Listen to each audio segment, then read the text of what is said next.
ঢাকা কক্সবাজার রেলপথে চলাচলকারী আন্তঃনগর ট্রেনের নাম কি?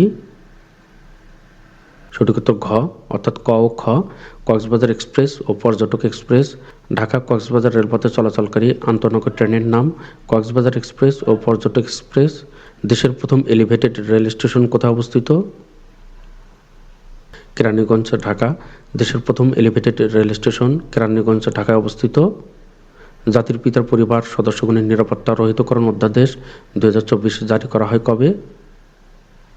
9 সেপ্টেম্বর 2024 সালে জাতির পিতার পরিবার সদস্যগণের নিরাপত্তা বাতিল অধ্যাদেশ 2024 জারি করা হয় 9 সেপ্টেম্বর 2024 সালে।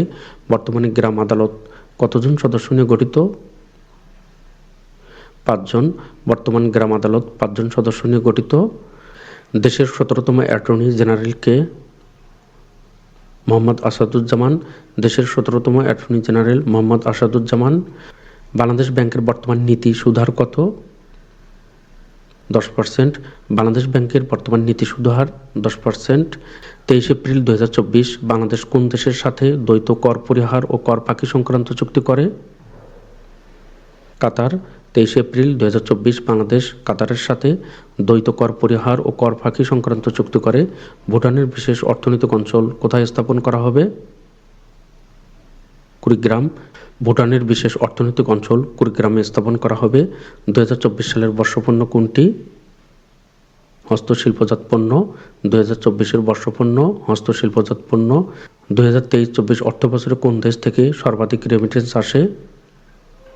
সংযুক্ত আরব আমিরাত। 2023-24 অর্থবছরে সংযুক্ত আরব আমিরাত থেকে সর্বাধিক রেমিটেন্স আসে। 2023-24 অর্থবছরে দেশের গড় মূল্যস্ফীতি কত? 9.73%। 2023-24 অর্থবছরে দেশের গড় মূল্যস্ফীতি 9.73%। 2023-24 অর্থবছরে শীর্ষ রপ্তানির খাত কোনটি? তৈরি পোশাক।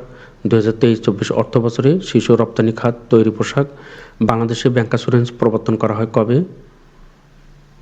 12 ডিসেম্বর 2023 সালে বাংলাদেশে ব্যাংকাসুরেন্স প্রবর্তন করা হয় 12 ডিসেম্বর 2023 সালে। 8 মে 2024 বাংলাদেশ ব্যাংক ডলারের বিনিময় হার নির্ধারণে কোন পদ্ধতি চালু করে?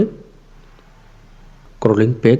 8 মে 2024 বাংলাদেশ ব্যাংক ডলারের বিনিময় হার নির্ধারণে ক্রলিং পেগ পদ্ধতি চালু করে। দেশের 62তম তফসিলি ব্যাংক কোনটি? নগদ ডিজিটাল ব্যাংক পিএলসি। দেশের 62তম তফসিলি ব্যাংক নগদ ডিজিটাল ব্যাংক পিএলসি।